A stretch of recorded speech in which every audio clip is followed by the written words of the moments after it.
నీ దేహం అనే ఆలయం పాడు చేస్తున్నావు.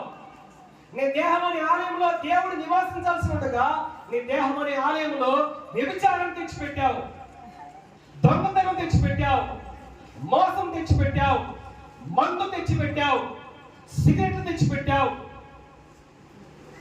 అసూయ తెచ్చిపెట్టావు, ద్వేషం తెచ్చిపెట్టావు.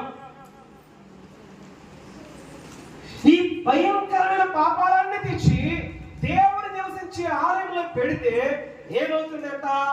దేవుని ఆలయము పాడవుతుంది. జాగ్రత్త. దేవుని ఆలయం పాడైతే ఏమవుతుంది? ఎవడు దేవుని ఆలయమును పాడు చేయను, దేవుడు వారిని పాడు చేయను. దేవుని ఆలయాన్ని పాడు చేయమంటే ఏంటి? మన శరీరాన్ని మనమే పాడు చేస్తున్నాం. కాబట్టి సమయం ఇంకా రాలేదని చెప్పుకుంటున్నావా? అయితే నువ్వు చేసేటువంటి కష్టార్జితం ఎలా ఉంటుందంట? ఎలా ఉంటుందండి? చిరిగిపోయిన సంచిలో ఆ జీతం వేస్తే ఏమవుతుందంట? కిందకి జారిపోతుంది కదా.